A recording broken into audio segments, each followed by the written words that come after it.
السلام عليكم ورحمة الله وبركاته.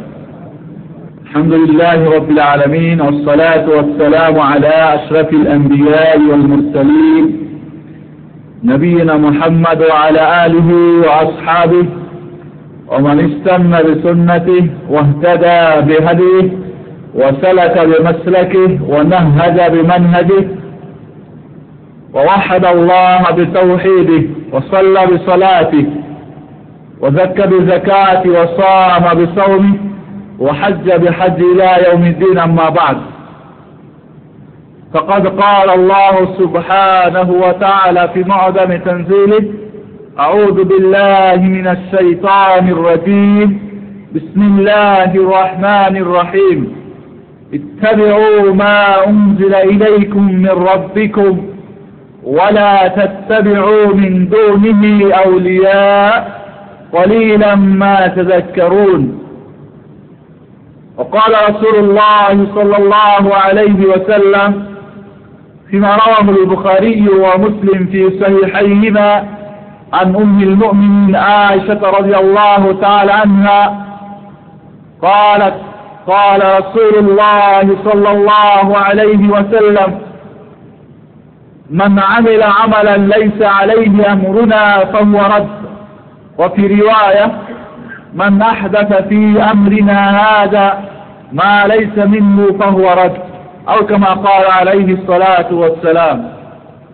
বন্ধুগণ, Dammam Islamic centre কর্তৃক আয়োজিত আজকের এই সাপ্তাহিক প্রোগ্রামে আপনাদের উপস্থিতিতে জানাই আপনাদেরকে আমার অন্তরের অন্তঃস্থল থেকে মোবারকবাদ।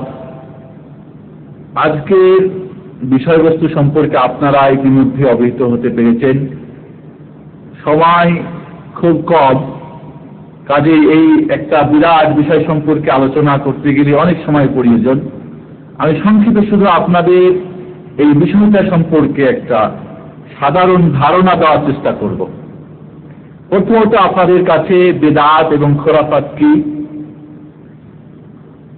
বেদাত এবং খোরাফাতের অবস্থান বা ধর্মের এর অবস্থান কোথায়, এরপরে আমরা যেটা আলোচনা করব কিভাবে বেদাত এবং খোরাফাত আমাদের ইসলাম ধর্মে এটা প্রচলন শুরু হলো এবং কখন হলো, কিভাবে। এরপরে যেটা আলোচনা করব আপনাদের কাছে যে কিভাবে এটা সারা বিশ্বে মুসলমানদের মধ্যে ছড়িয়ে পড়লো, কি কি কারণ,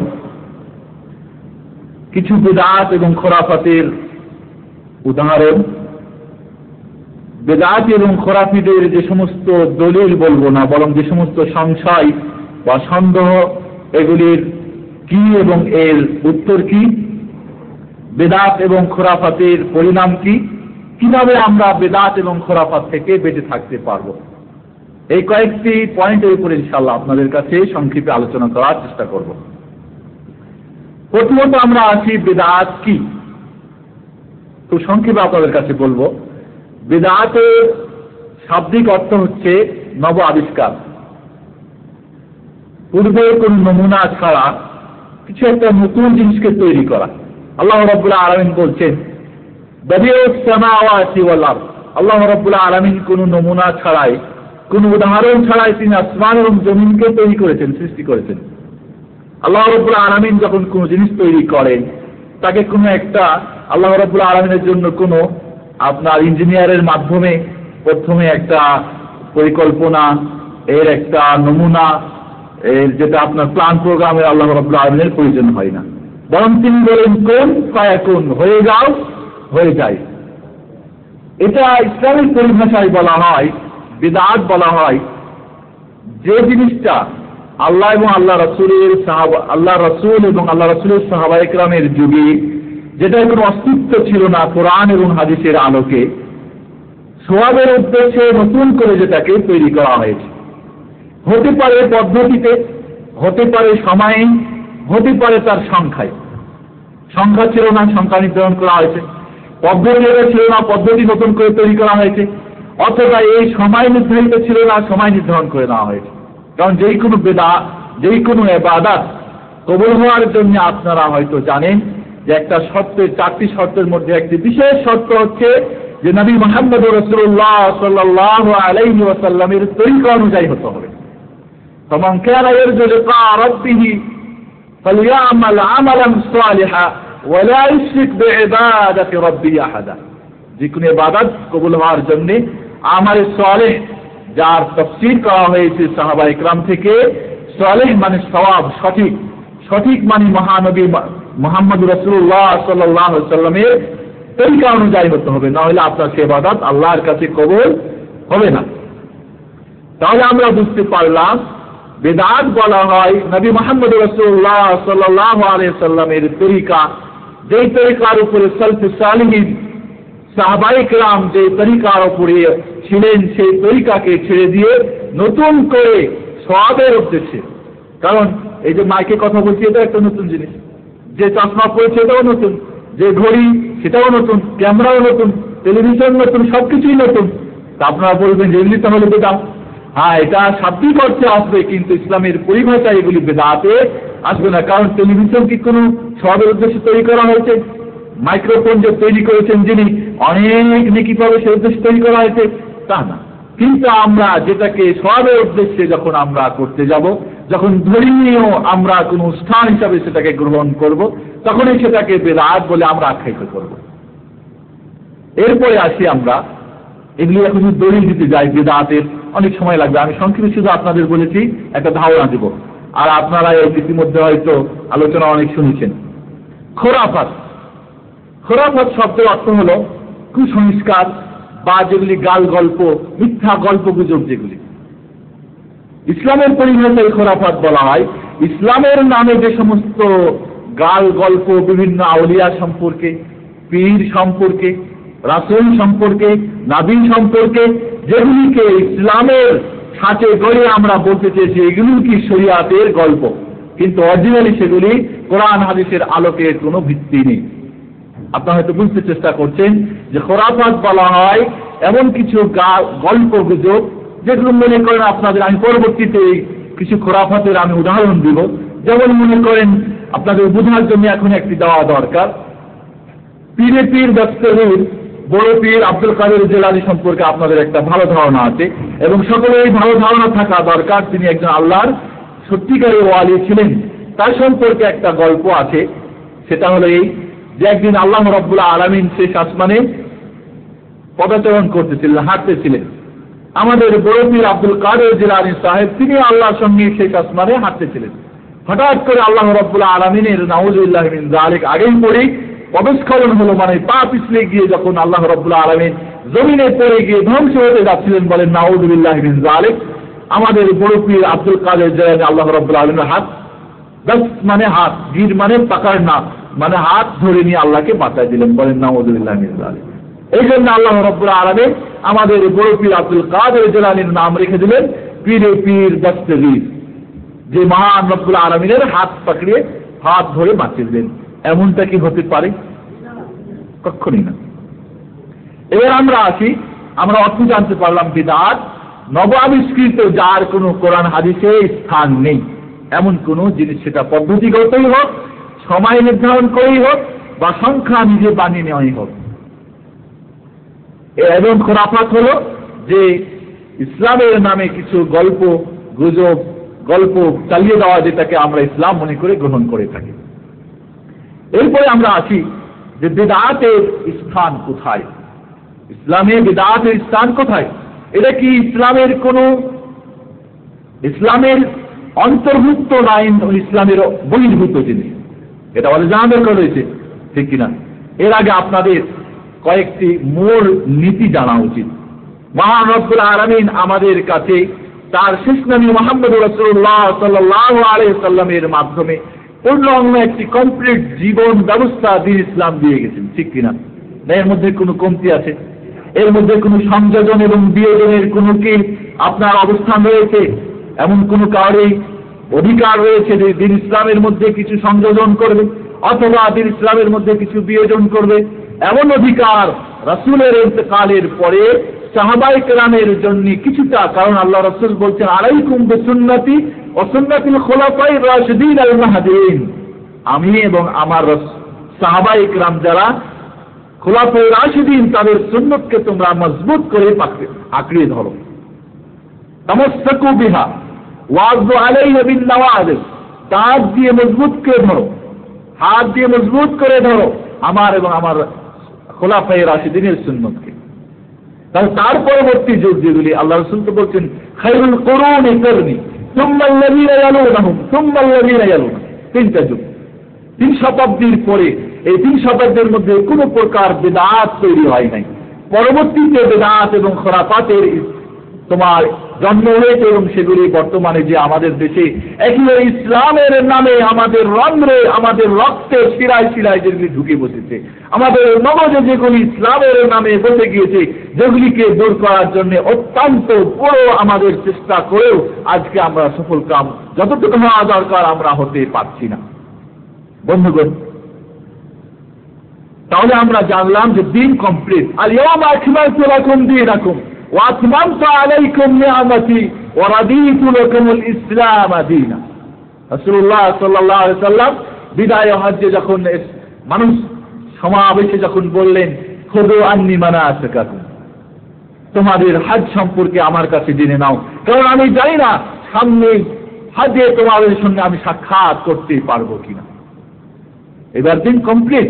আল্লাহ রাব্বুল আলামিন বিদায় হজের পথে আয়াত নাযিল করলেন, দিন পরিপূর্ণ করে দিলাম তোমাদের জন্য। নিয়ামতকে আমি তোমাদের ইসলাম যে একটা বড় নিয়ামত, এটাকে আমি তোমাদের জন্য পরিপূর্ণ করে দিলাম, এটা আমি রাজি খুশি হয়ে গেলাম।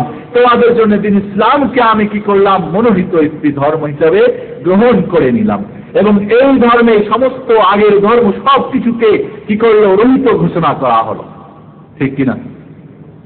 আল্লাহ রাসূল সাল্লাল্লাহু আলাইহি সাল্লাম আরো বললেন, দিন পরিপূর্ণ হলো। সাহাবায়ে কেরাম রাসূলের কাছে করলেন, ইরশাদ করলেন, ইয়া রাসূলুল্লাহ, আপনার অবর্তমানে আমরা কি ধরে থাকবো? আমাদের যে কোনো সমস্যার সমাধানের জন্য শুধু আপনার কাছে আমরা যাই। আমাদের আমাদের ব্যক্তিগত, আমাদের পারিবারিকগত, আমাদের সামাজিক, আমাদের জীবনের সবকিছু সমস্যার সমাধানের জন্য আপনার কাছে আমরা ছুটে যাই। এটার যদি উদাহরণ দিতে যাই তাহলে অনেক সময়ের প্রয়োজন। আপনার অবর্তমানে আমরা কি করব? এই সমস্যার সমাধান কোথায় পাবো? আল্লাহ রাসূল বলেন, তারাকতু ফীকুম আমরাইন লান তাদিল্লু মা তামাসসাকতুম বিহিমা কিতাবুল্লাহ ওয়া সুন্নাতু রাসূলিহি। তোমাদের কাছে দুইটি জিনিস রেখে যাচ্ছি, যতদিন পর্যন্ত তোমরা এটাকে মজবুত করে আঁকড়িয়ে ধরবে, মহাত্মা মালিকের হাদিস, ততদিন পর্যন্ত তোমরা পথভ্রষ্ট হবে না। কিতাবুল্লাহ, কোরআন মাজিদ, আর দ্বিতীয়টা হচ্ছে রাসূলের সুন্নত। সুন্নত মানে আল্লাহ রাসূলের কথা, আল্লাহ রাসূলের কাজ, আল্লাহ রাসূলের সমর্থন, আল্লাহ রাসূলের শারীরিক বর্ণনা, আল্লাহ রাসূলের চারিত্রিক বর্ণনা, সেটা আল্লাহ রাসূলের নবুয়ত প্রাপ্তির পূর্বে হোক আর পরে হোক, সবকিছু হচ্ছে সুন্নত। সুন্নতের অর্থ মনে আপনাদের কাছে স্পষ্ট হলো। আল্লাহ রাসূলের বাতিনিক, আল্লাহ রাসূলের যে সমস্ত কাজকর্ম, আল্লাহ রাসূল যে সমস্ত জিনিসকে সমর্থন দান করেছেন, সেগুলি আল্লাহ রাসূলের নবুয়তের আগেই হোক পরেই হোক, তার শারীরিক বর্ণনাতে আসুক এবং তার চারিত্রিক বর্ণনাতে আসুক, সব কিছুই হচ্ছে সুন্নত। রাসূলুল্লাহ সাল্লাল্লাহু আলাইহি সাল্লাম রেখে গেলেন দুটি জিনিস, কোরআন মাজিদ। আজকে কিছু দল রয়েছে যেরকম শিয়ারা বলে, রাফিজিরা, কোরআন 30 পড়া না বরং 40 পড়া। তারা বলে কমপ্লিট, তোমাদের কোরআন কি হয়েছে, নাকিস রয়েছে, অপূর্ণাঙ্গ, পূর্ণ না। এজন্য আসুন বন্ধুগণ, তাহলে আমাদের কাছে স্পষ্ট, আমাদের যত কিছু সমস্যার সমাধান এই দুইটির কাছে আমরা ফিরে যাব। আল্লাহ রাব্বুল আলামিন বলেছেন, ইয়া আইয়ুহাল্লাযীনা আমানু আতিউল্লাহ ওয়া আতিউর রাসূলা ওয়া উলিল আমরি মিনকুম ফাইন তানাযা'তুম ফি শাইইন ফারুদ্দুহু ইলাল্লাহি ওয়ার রাসূল ইন কুনতুম তু'মিনুনা বিল্লাহ ওয়াল ইয়াউমিল আখির যালিকা খায়রুন ওয়া আহসানু তা'ওয়িলা। আমরা আল্লাহর অনুসরণ করব, কিতাবুল্লাহর অনুসরণ করব, রাসূলের সুন্নতের অনুসরণ করব। উলিল আমর, যারা আমির ওমারা, আমাদের যারা বাদশা, যারা আমাদের আলেম সমাজ, তাদের অনুসরণ করব। কিন্তু যদি গন্ডগোল হয়ে যায়, যদি মতনৈক্য দেখা যায়, এক পীর সাহেব বলে এটা হলো ফরজ নামাজের পরের তোহফা, ওয়াজিফা, আরেকজন বলে না এটা, আরেক বলেন জান্নাতে এইভাবে এই আমল করলে জান্নাত পাবে, আরেকজন বলে এই লতিফা ধরলে এই কাজ হবে, আরেক বলে এই তরিকা ধরলে এই কাজ হবে। ইখতিলাফ কিনা, মতানৈক্য কিনা?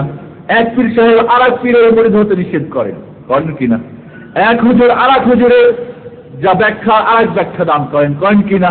আল্লাহ রাব্বুল আলামিন বলছেন, ফাইন তানাযাতুম, যদি ঝগড়া বেঁধে যায়, মতানৈক্য যদি হয়ে যায়, ফারুদ্দুহু ইলাল্লাহি ওয়ার রাসূল, তাহলে তখন কোরআন হাদিসের দিকে ফিরে আসো। এখানে কিন্তু বলা হলো না তখন আলেমদের কাছে যাও, কারণ যখন আপনি আপনার পীর সাহেবের কাছে যাবেন, আমি আমার হুজুরের কাছে যাব, দুজন দুরকম ব্যাখ্যা দিবে, তখন কি আমরা দুজন এক জায়গায় হতে পারবো? কিন্তু যখন আপনিও যাবেন কিতাবুল্লাহ ওয়া সুন্নাতে রাসূলের দিকে, আমিও যখন যাব সেখানে, আরো 10 জন যখন ওই বিচারের দিকে আসবে, তখন আমরা এক জায়গায় হতে পারবো, এক মসজিদে নামাজ পড়তে পারবো, এক ইমামের পিছনে তখন আমাদের নামাজ হবে, তখন সুন্নতকে সুন্নতেই জানবো, বেদাতকে বেদাতেই জানবো। কিন্তু যখন আমরা এক একজন এক এক হুজুরের কাছে যাব, তখন কিন্তু আমাদের সেই পথ আর খোলা থাকবে না। যার কারণে আজকে আমরা মুসলিম জাতি, যদিও কিতাব আল্লাহ এক, ঠিক কিনা, রাসূল একজন, কোরআন একটা, হাদিস একই, কিন্তু আমরা বিভিন্ন মতে দলে কেন আজকে? এই যে আল্লাহর আদেশ, ফারুদ্দুহু ইলাল্লাহি ওয়ার রাসূল, কোরআন হাদিসের দিকে ফিরে যাও, মতানৈক্য হয়ে, এই বাণীটা আমরা যদিও মুখে বলি, যদিও আলোচনায় করি, যদিও কোরআন মজিদের মধ্যে রয়েছে, যদিও হাদিসের ভাষায় তা বুঝি, কিন্তু আমরা বাস্তবে সেটাকে রূপান্তরিত বা বাস্তবে সেটাকে রূপ দিতে আমরা রাজি না। সেই ধরনের আমাদের ব্রেন এখনো ওয়াশ পাই নাই, ঠিক কিনা? এজন্যই প্রথমত আপনাদের জিনিসটা বুঝাবার চেষ্টা করলাম যে দিন কমপ্লিট, এখানে কোনো ব্যক্তির সংযোজন বিয়োজন করার অধিকার নেই। যদি কেউ করে তাহলে শিরকের রিসালা হয়ে যাবে। তাওহীদ আপনারা 3 প্রকার জানেন। তাওহীদ প্রথমত 2 প্রকার।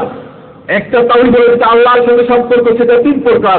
তাওহীদুল উলুহিয়্যা, তাওহীদুল আসমা ওয়াস সিফাত, তাওহীদুর রুবুবিয়্যা, আল্লাহর সঙ্গে যেটা।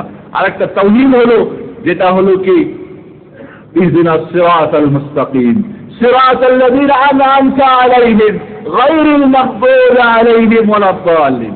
যে সিরাতের যেটা তাওহীদ, যে একমাত্র দ্বীন এবং শরিয়াতকে পরিপূর্ণ করার, এটাকে সংযোজন করা, বিয়োজন করার একমাত্র দায়িত্ব কার ছিল? নবী মুহাম্মদুর রাসূলুল্লাহ সাল্লাল্লাহু আলাইহি ওয়াসাল্লাম। পরবর্তী কোন বুজুর্গানে দ্বীন, কোন ইমাম, পীরে পীর দস্তগীর বা কোন ওয়ালি বা সৈয়দ বা কুতুব, তার কোনো অধিকার এখানে নেই। যদি মনে করেন আছে, তাহলে আপনি রাসূলের সিরাতের মধ্যে শিরক করলেন, যেখানে রাসূলকে একমাত্র রাসূল বলে যদি আপনি লা ইলাহা ইল্লাল্লাহর সঙ্গে যদি কেউ মুহাম্মদুর রাসূলুল্লাহ না পড়ে, সে কি ইসলাম বা মুমিন মুসলমান হতে পারবে?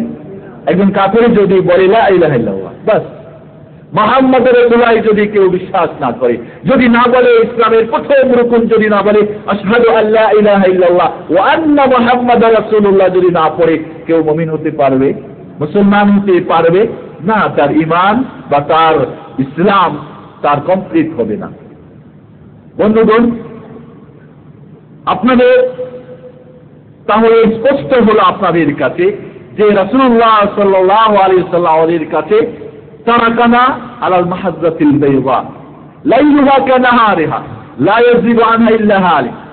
আমাদের স্পষ্ট এখন দ্বীপহারের যেরকম সূর্য যখন কোনো জিনিস দেখতে অসুবিধা হয় না, এমন স্পষ্ট ভাবে আমাদের কাছে কোরআন হাদিস লিখে গিয়েছেন না। কোরআনের কোন একটি আয়াত আমাদের কাছে আসে নাই।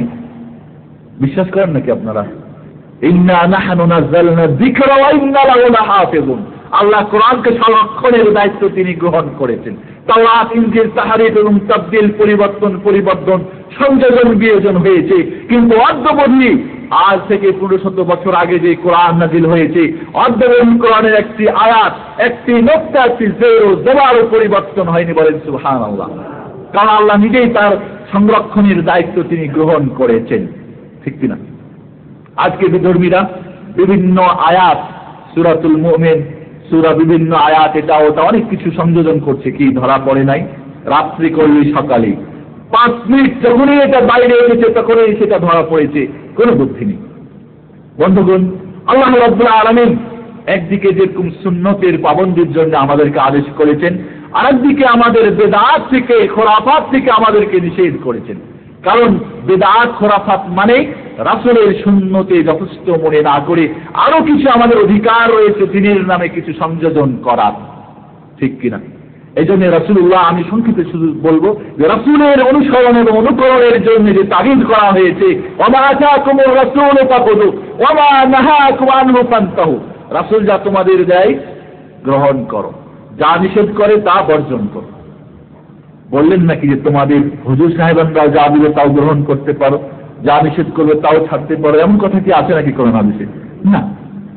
আল্লাহ রাব্বুল আলামিন বলেছেন আতিউল্লাহ ওয়া আতিউর রাসূল ওয়া উলিল আমরি মিনকুম, ঝগড়া বেঁধে গেলে ফারুদ্দু ইলাল্লাহি ওয়ার রাসূল।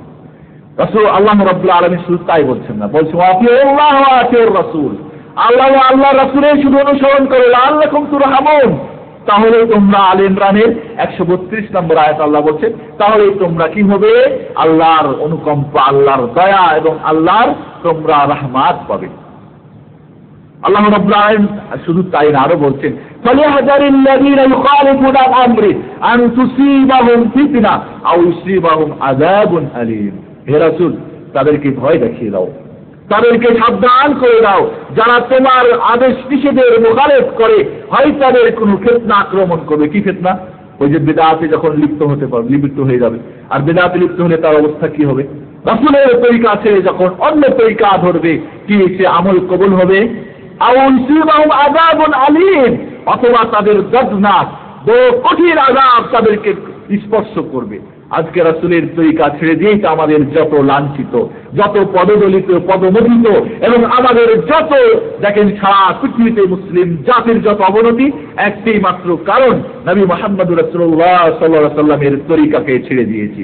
কারণ যেইভাবে তাকে আমরা পেয়েছি মসজিদের ইমাম, সেভাবে পেয়েছি তাকে সময়ের প্রান্তে তিনি সেবা চালান, ঠিক কিনা? তিনি কি খানকায় বসেছিলেন নাকি? 28টি যুদ্ধে স্বয়ং নিজে যুদ্ধ পরিচালনা করেছেন, 8টি যুদ্ধে তিনি অস্ত্র হাতে গ্রহণ করেছেন। সেই সুন্নতকে আমরা ধরে আছি। আল্লাহ হযরত আবু বকর রাদিয়াল্লাহু তাআলা আনহু বলছেন, মানুষ যখন এই জিহাদ ছেড়ে দেবে তখন তাদের বিল্লতি, অবনতি, তাদের সর্ব ধরনের পদদলন, পদমথন তাদের জন্য কি আল্লাহর পক্ষ থেকে তাদের জন্য অবধারিত হয়ে যাবে। বন্ধুগণ, আল্লাহ রাব্বুল আলামিন বিভিন্ন ভাবে বিভিন্ন আয়াতের মধ্যে আমাদের আল্লাহ এবং আল্লাহ রাসূলের শুধু অনুসরণ করার জন্যই বলেছেন। আমি দীর্ঘায়িত করছি না, কারণ এটা যদি বর্ণনা করতে যাই অনেক সময় আমার আসল পয়েন্ট আমাদের যাওয়া দরকার।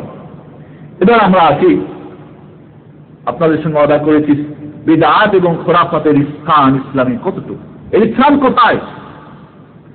বিদআতের যখন অর্থ আপনারা চেন যে বিদআত মানে হচ্ছে নব আবিষ্কার ইসলামের নামে সওয়াবের উদ্দেশ্যে যেটা রাসূল এবং সাহাবায়ে কেরাম করেন নাই, এমন কোন জিনিসকে করাই হচ্ছে বিদআত।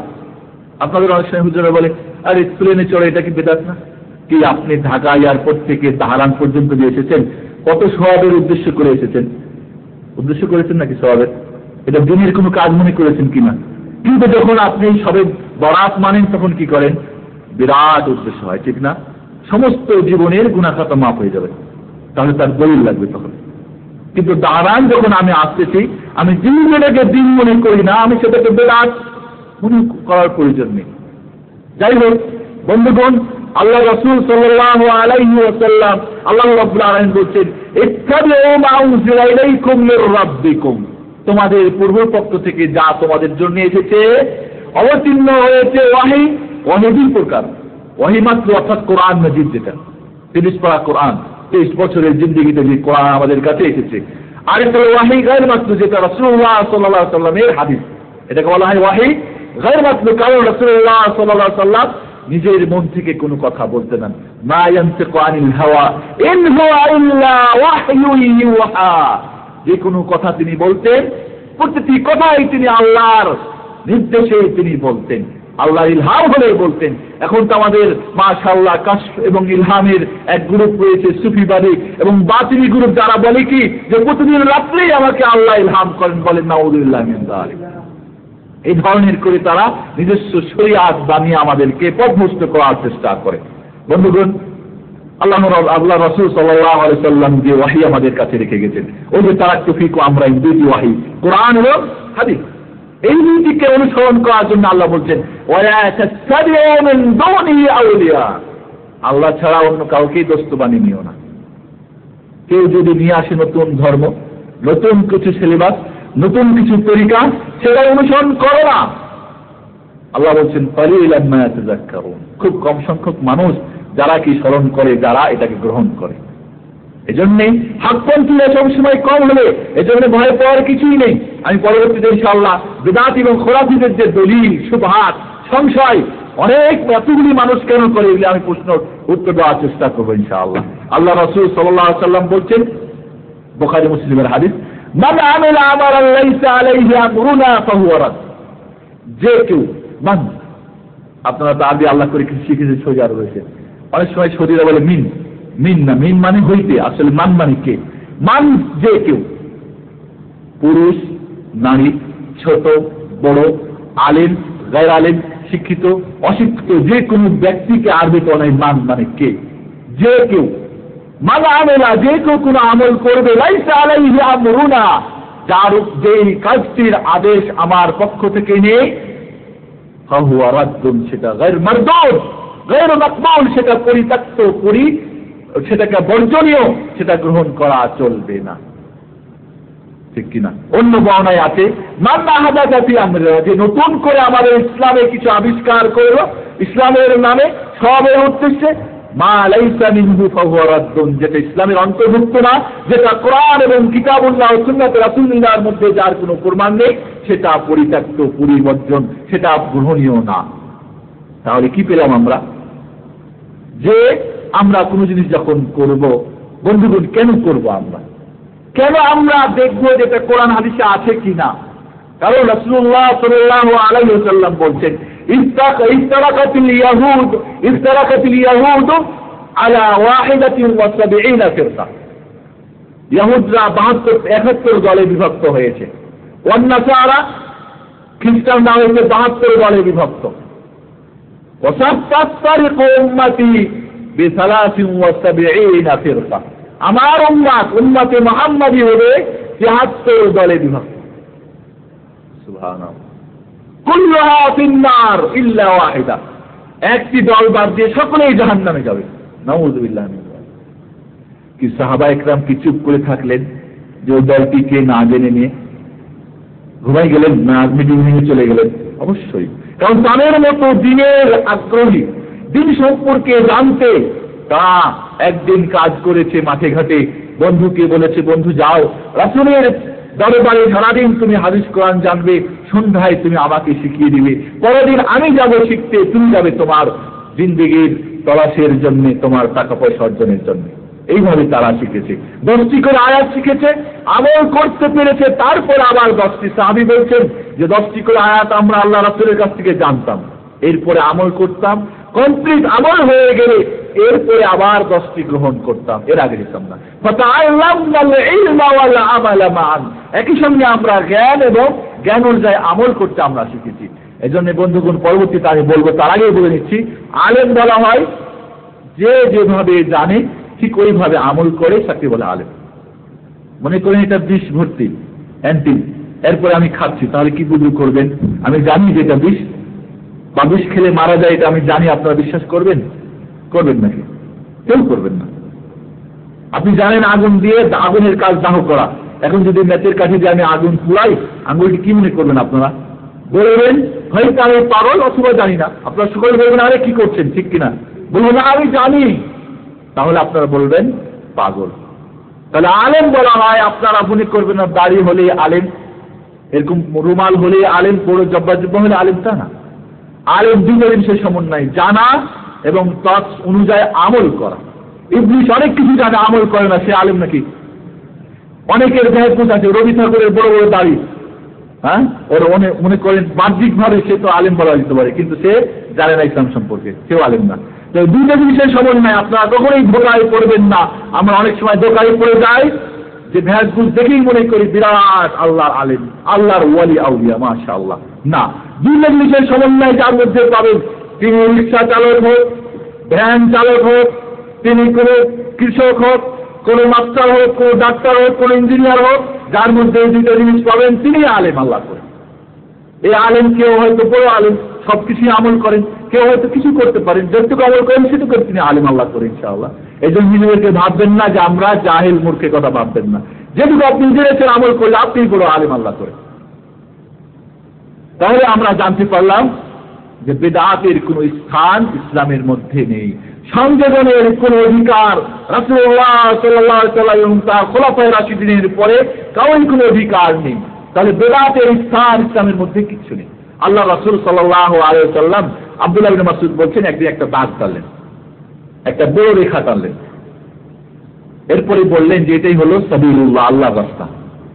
ওয়াখাত্তা খুতুতান আন ইয়ামিনিহি ওয়া খুতুতান আন শিমালি, কিছু সোজা রাস্তার ডানে কিছু দাগ দিলেন, বাম রাস্তায় কিছু বাম দিকে দাগ দিলেন, এবং বলে ওই রাস্তাগুলি শয়তানের রাস্তা। প্রতিটি রাস্তার উপরে শয়তান বসে আছে, তোমাদেরকে আহ্বান করছে। এই আহ্বানে সাড়া দিলেই তোমরা কি হবে, পথভ্রষ্ট হয়ে যাবে। এবং আল্লাহ রাসূল আয়াত পাঠ করলেন, ওয়ান্নাহা আলা সিরাতিন মুস্তাকিম ফাত্তাবিউহু ওয়া লা তাত্তাবিউস সুবুলা ফাতাফাররাকা বিকুম আন সাবিলিহি যালিকুম ওয়াসাকুম বিহি লাআল্লাকুম তাত্তাকুন। আল্লাহ রাসূল বললেন, তোমরা এই সঠিক সরল পথের তোমরা পথিক হবে, এদিক ওদিক গেলে তোমরা অন্য পথের শয়তানের পথের পথিক হয়ে যাবে। আর শয়তান কোথায় নিয়ে যায়? জাহান্নামে। আল্লাহু ওয়ালিউল্লাযীনা আমানু ইখরিজুহুম মিনাজ যুলুমাতি ইলান নূর।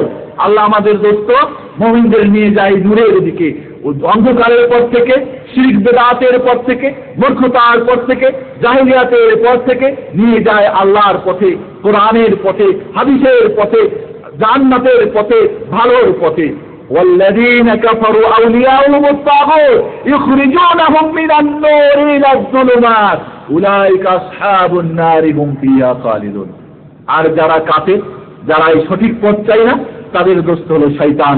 এই আলোর পথ থেকে নিয়ে যায় অন্ধকারের পথে, সুন্নাত ছেড়ে যায় বিদআতের পথে, কোরআন ছেড়ে দিয়ে যায় অন্য কোনো পথে, রাসূলের পথ ছেড়ে নিয়ে যায় শয়তানের পথে, জান্নাতের পথ ছেড়ে নিয়ে যায় জাহান্নামের পথে, আল্লাহর পথ ছেড়ে দিয়ে ইবলিসের পথে নিয়ে যায়। ঠিক কিনা বন্ধুগণ? রাসূলুল্লাহ সাল্লাল্লাহু আলাইহি ওয়াসাল্লাম আমাদেরকে বলেছেন একটি বিরাট হাদিস, ইরবাদ বিন সারিয়ার হাদিস। বলছেন যে তোমরা আমার মৃত্যুর পরে তোমরা অনেক মতভেদ দেখবে, অনেক ইখতিলাফ দেখবে, কিন্তু তোমরা যে আপন আপন পথ ধরে নেবে না, বরং তোমাদের উপরে কি ফালাইকুম ফাইন্নাহু মাইয়াইশু মিনকুম ফাসারা ইখতিলাফান কাসীরা। আমাদের উপরে, আমার পরে যারা বেঁচে থাকবে দেখবে অনেক মতভেদ। কাসীর মানে কি? বেশি না, ইখতিলাফ মানে মতভেদ। ফালাইকুম বিসুন্নতি ওয়া সুন্নাতিল খুলাফায়ে রাশিদিন আল মাহদিয়িন। তখন তোমরা বিভিন্ন পথে যাবে না, বরং আল্লাহ, রাসূল এবং সাহাবা, আমার পরবর্তী সাহাবায়ে কিরাম খোলাফায়ে রাশিদিনের পথে তোমরা অনুসারী হবে, মজবুত করে ধরবে। তামাসসাকু বিহা ওয়া আবদু আলাইহি বিন নওয়াবিল। এই চাবলের দাঁত দিয়ে চিবিয়ে ধরবে। যখন হাড্ডি চিবান কোন দাঁত দিয়ে? সামনে দাঁত দিয়ে নাকি? মজবুত দাঁত দিয়ে। নওয়াজিজ বলে এই দাঁতগুলিকে, মানে মজবুত করে ধরবে। ওয়াইয়াকুম ওয়া মুহদাসাতিল উমুর। নতুন নতুন আবিষ্কার করা থেকে তোমরা বেঁচে থাকবে, কারণ ফাইন্না কুল্লা মুহদাসাতিন বিদআ। প্রতিটি নতুন আবিষ্কার জিনিস হচ্ছে কি হচ্ছে? আপনার বিদআ, পথভ্রষ্ট। ওয়া কুল্লু বিদআতিন দালালা ওয়া কুল্লু বিদআতিন দালালা। প্রতিটি নব আবিষ্কার হচ্ছে পথভ্রষ্ট। ওয়া কুল্লু দালালাতিন ফিন্নার। আর প্রতিটি নতুন জিনিস যারা আবিষ্কার করবে, যারা অনুসরণ করবে, সকলের স্থান হলো জাহান্নাম। ওই যে 73 দল, যে কথাটা আপনাদের বলছিলাম। সাহাবায়ে কিরাম বললেন, ইয়া রাসূল, মান হুম ইয়া রাসূলুল্লাহ? 73 দলের 72 দল জাহান্নামী হবে, একটি দল জান্নাতি। ওই দলটি কারা? আল্লাহ রাসূল বললেন না, সেটি অমুক নামের, চিশতিয়া, অমুক, বিভিন্ন নাম আছে না, বিভিন্ন নামের অধিক বললেন না অমুক দল নাম বললেন না। কি বললেন? তাদের গুণের কথা বললেন। কি? মিসলু মা আনা আলাইহি ওয়া আসহাবি আল ইয়াউম। 3টি কথা। মিছিল বলা হয় সম্পূর্ণ যদি একজন আরেকজনের মতো হয়। আমি যদি আপনার সম্পূর্ণ আপনার মতো হই, তাহলে এটা বলে মিছিল। যদি কিঞ্চিত হয়ে গেলে বলে তাসবিহ বা কাফ দিয়ে অনেক সময়। তো মিছিল বলা হয় সম্পূর্ণ।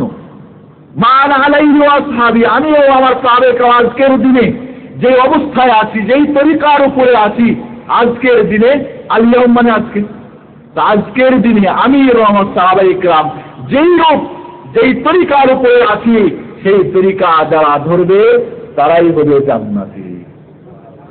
তাহলে আপনাকে সেই তরিকাটা খোঁজ করতে হবে না, এমনি পেয়ে যাবেন। কারণ যেখানে আপনি দেখছেন যে বিভিন্ন তরিকা তৈরি হয়ে গেছে, বিশেষ করে বর্তমানে আপনার বেশি প্রয়োজন, আর সেই তরিকা কোথায় পাবো? তারাকতু ফীকুম আমরাইন লান তাদিল্লু মা তামাসসাকতুম বিহিমা কিতাবুল্লাহ ওয়া সুন্নাতু রাসূলিহ, কোরআন এবং হাদিসে পাবো। আপনাদের ইসলামিক সেন্টার এই জন্য আপনাদের একটা বিরাট ব্যবস্থা করে দিয়েছে।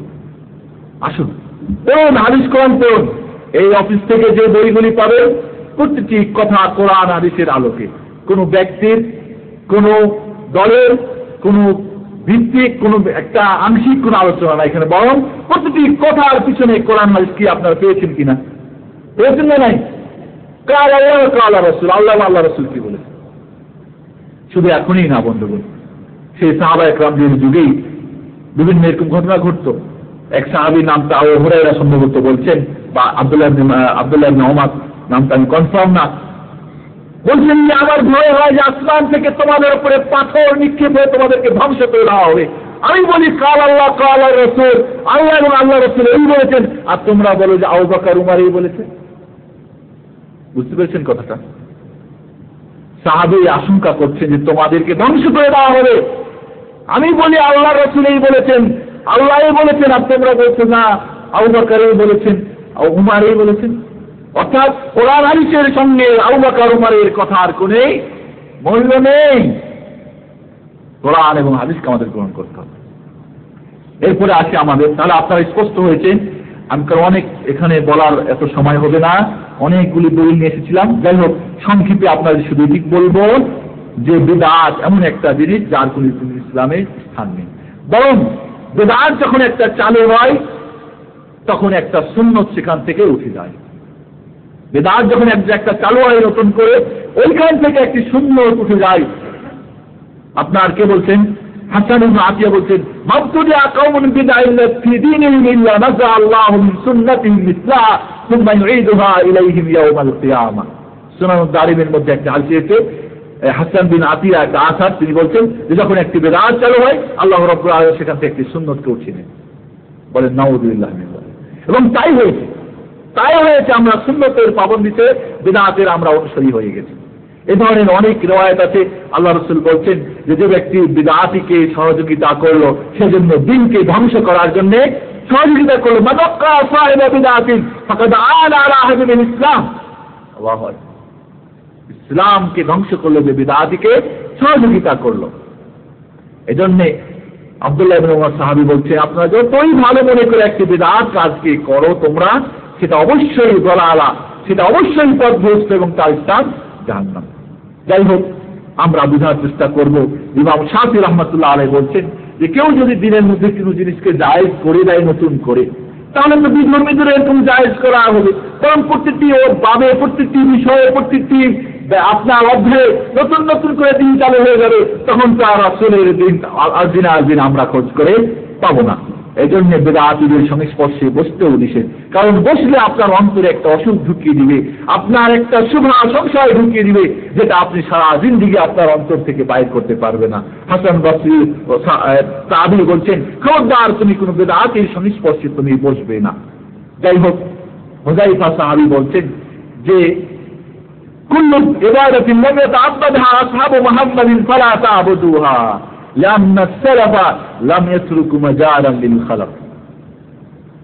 রাসূলুল্লাহ সাল্লাল্লাহু আলাইহি ওয়াসাল্লামের সাহাবায়ে কেরাম এই যে ইবাদতটা করে নাই, যে পদ্ধতিতে, যে সময়ে, যে নির্ধারণ করে, ওইটা তোমরা কখনোই করবে না। কারণ সাহাবায়ে কেরাম এমন কোন ইবাদত ছেড়ে যায় নাই যে তোমরা নতুন করে তোমাদের করার প্রয়োজন হবে। বন্ধুগণ, এবার আমরা আসি যে কিভাবে বিদআত চালু হলো। ঠিক আছে তো?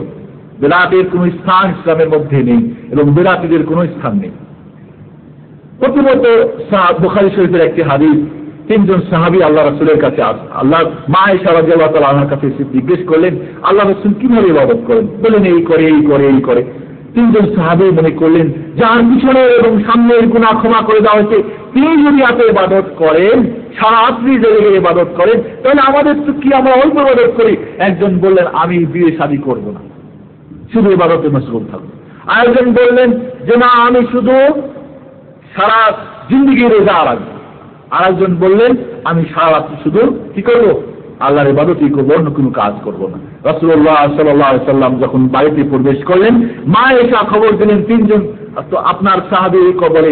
আল্লাহ রাসূল রাগ করে বললেন, তোমরা এমন কথা বলো, হ্যাঁ তোমরা এমন কথা বলো যে না, বরং শেষে গিয়ে বললেন মান রাগিবা আন সুন্নতি ফালাইসা মিন্নি, যে আমার সুন্নাতকে পরিহার করলো সে আমার উম্মতের অন্তর্ভুক্ত নয়। যে নতুন করে কিছু চালু করলো, বরং আমি রোজা থাকি, রোজা ছাড়ি, আমি আমার বিবি স্ত্রী আছি, আমার বিবিদের আমি হক আদায় করি, আমার হক আদায় করি ইত্যাদি তিনি বললেন। তাহলে সেটাকে রদ করে দিলেন।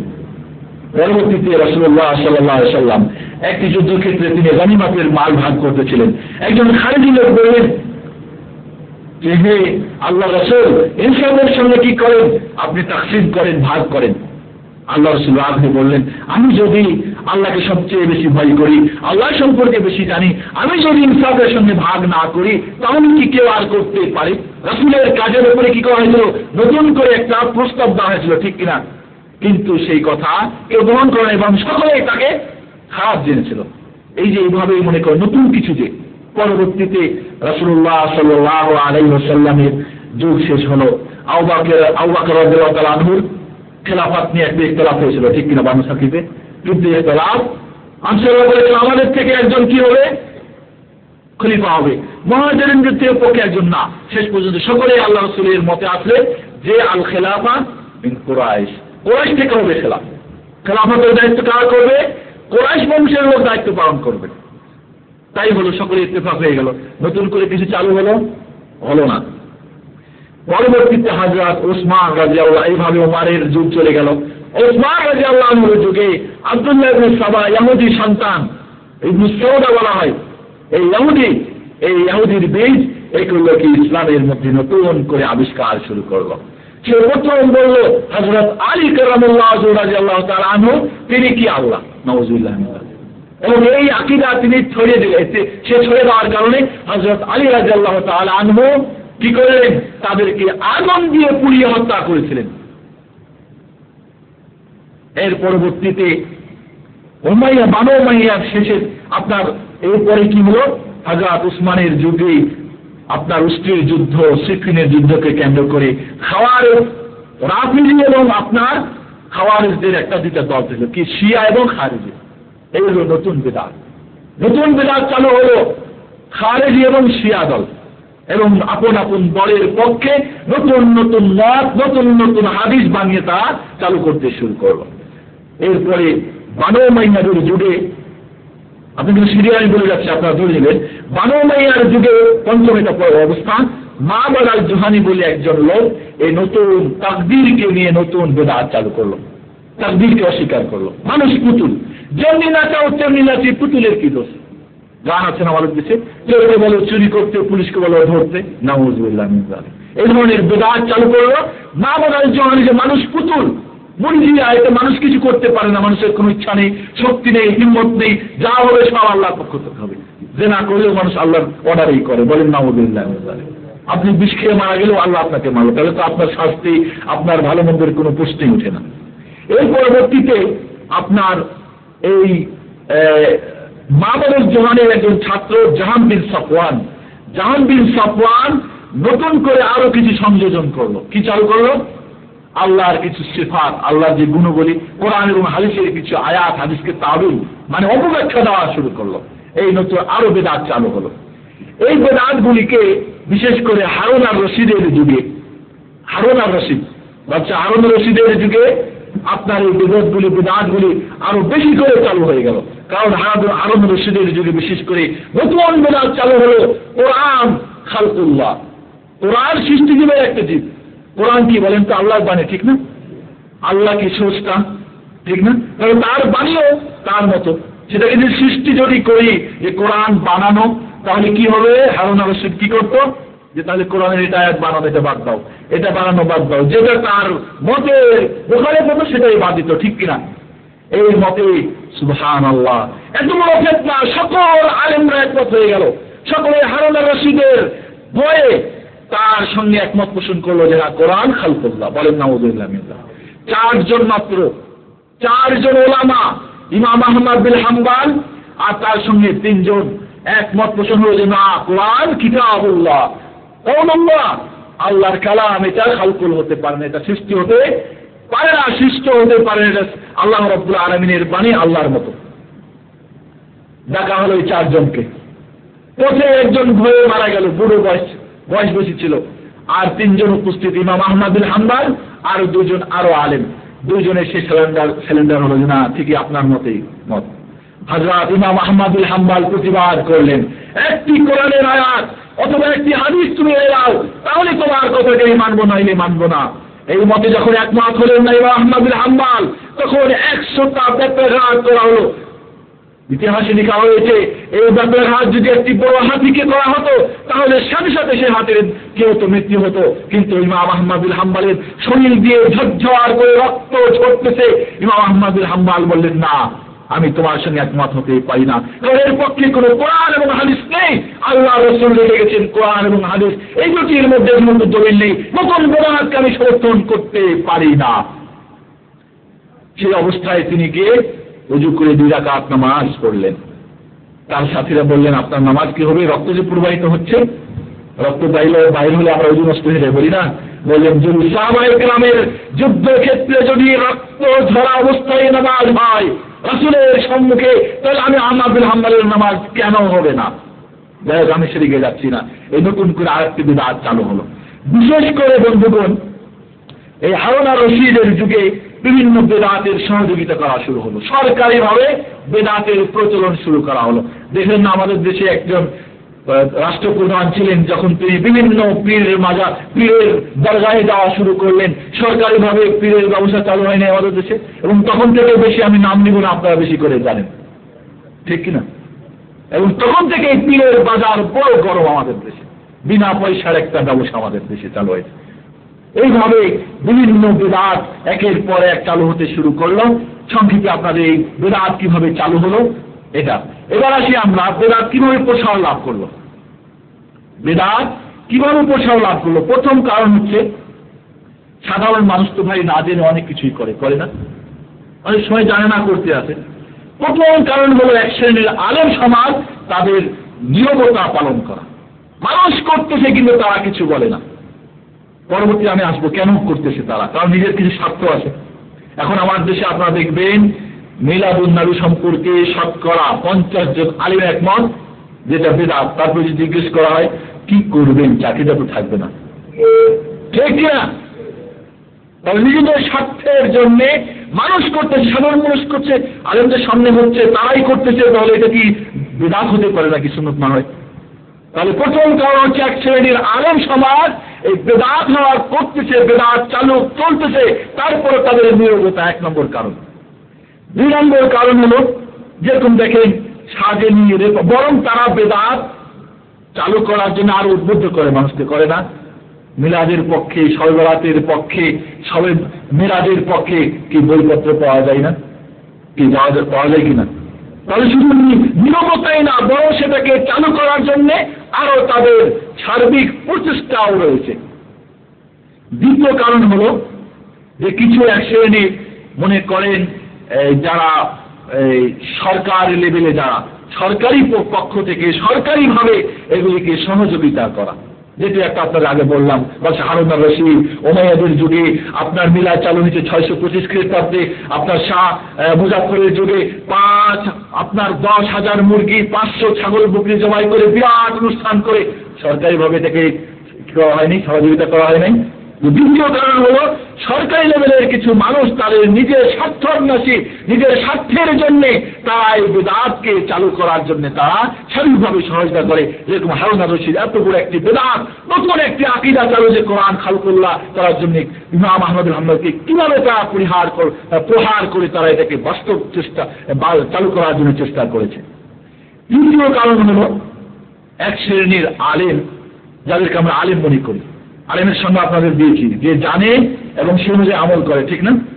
এক শ্রেণীর যাকে আমরা আলেম মনে করি কিন্তু আদৌ তারা লেখাপড়া কিছু করে না, কোরআনের একটা আয়াতের অর্থ জানে না, হাদিস কোরআন পড়ে না, নিজেদের কিছু মত কিছু খোলাপি বইপত্র পড়ে তারাই কিন্তু আপনাদের কাছে যেহেতু বড় বড় দাড়ি, বড় বড় মাশাআল্লাহ আলোর কথা, বড় বড় আলোচনা, কিছু মাশাআল্লাহ কামাতে পারে, মানুষকে হাসাতে পারে, কিছু অনুষ্ঠানে তারা বক্তব্য রাখতে পারে, পরে আমরা আলিম মনে করি।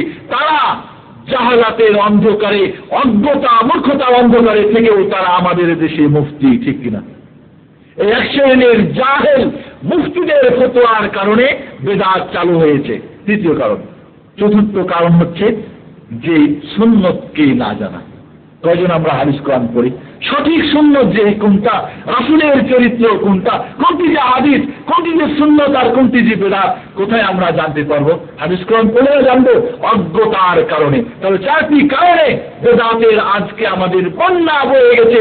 শুধু ইসলাম, আমাদের বিশেষ করে আমাদের দেশের কথা আপনাদেরকে বলবো যে মানুষের রন্ধ্রে রন্ধ্রে, মানুষের প্রতিটি ঘরে ঘরে, প্রতিটি ব্যক্তিতে পৌঁছে গিয়েছে যে মহা ঔষধ, যে বেদাত, যে বেদাত থেকে আজকে আমরা কেউ রেহাই পাচ্ছি না। এরপরে সংক্ষেপে বলবো, আপনাদের সময় খুব কম, কিছু বেদাত আপনাদের কাছে আমি তুলে ধরবো।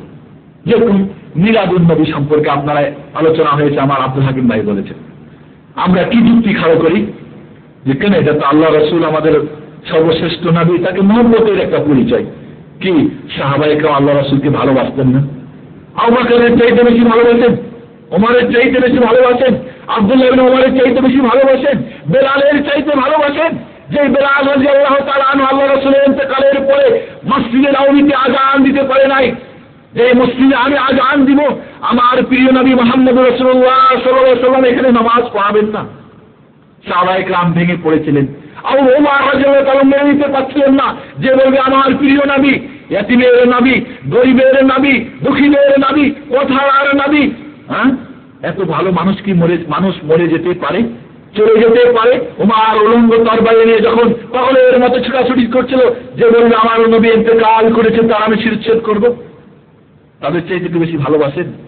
যারা রাসূলের প্রত্যেকটি, রাসূলের হুদায়বিয়ার ঘটনা, রাসূল থুতু ফেলছেন, থুতু নিয়ে মুখে মাখতেছিল, উজু করছেন, উজুর পানি নিয়ে খাচ্ছেন, পানি কপ্রিয়া করছেন, মাখে গায়ে মাখতেছিলেন। এত মহাব্বত। বহুদের যুদ্ধে ৭২ অধিক বর্ষা এবং বল্লম আর তীরের আঘাত যে বুক পেতে তালহা রাদিয়াল্লাহু তাআলা আনহু যিনি পেতে নিয়েছেন, হ্যাঁ, আর রাসূলকে পিছিয়ে রেখেছেন, তাদের চাইতে বেশি মহব্বত করি। মহব্বত শুধু মুখে মুখে হয় নাকি? মহব্বতের তরিকা যদি আলোচনা আসে, মহব্বতের তরিকা কে বলতে পারবেন?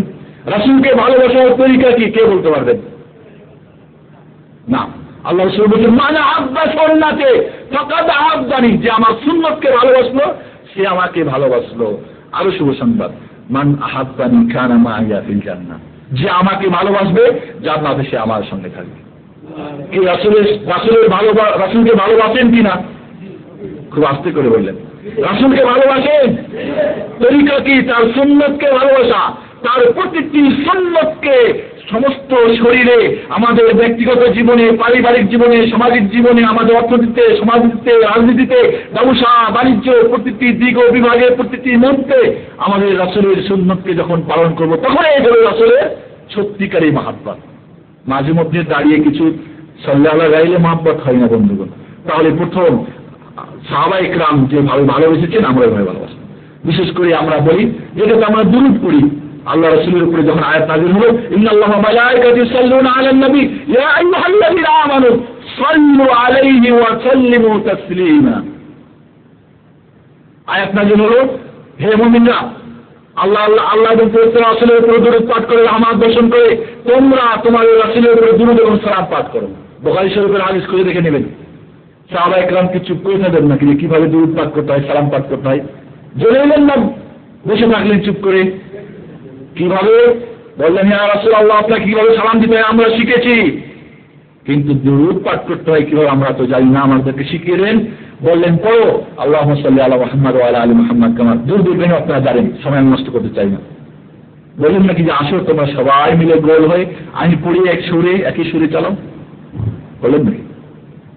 কি ওই দুরূদ, আল্লাহ রাসূলের দুরূদ পছন্দ লাগে না? যেই দুরূদ স্বয়ং তিনার মুবারক বরকতপূর্ণ মুখ দিয়ে সাহাবায়ে কেরামকে শিখিয়ে দিয়েছেন, যেই দুরূদ পড়ে সাহাবায়ে কেরাম জান্নাতের সার্টিফিকেট পেয়েছেন, আপনারা নতুন করে দুরূদ পাঠ করে কি জান্নাতের সার্টিফিকেট নিতে পারবেন নাকি? সেটা মহব্বত হয় না, পছন্দ হয় না, নতুন করে বানাবের প্রয়োজন রয়েছে। রাসূল বুঝি আমরা যেগুলি বানাই তিনি আরবি জানতেন না ভালো করে, তাই বুঝি তিনি নতুন বেশি বেশি করে আমাদের বানিয়ে জানলেন। বলেন নাউযুবিল্লাহি মিন যালিক। বন্ধুগণ, এরপরে বলে কি যে এটা আমরা রাসূলের চরিত্র নিয়ে আলোচনা করি। একজন মুমিন মুসলমান রাসূলের চরিত্র কি একদিন বছরে 12 রবিউল আসলে হে নবী তোমারে স্মরণ করে 12 রবিউল আউয়াল চলে গেলে তোমারে ভুলে যায়, এই কি নবী? যখন আযান হবে হাইয়া আশহাদু আন্না মুহাম্মাদুর রাসূলুল্লাহ, তখন আপনি কি করবেন?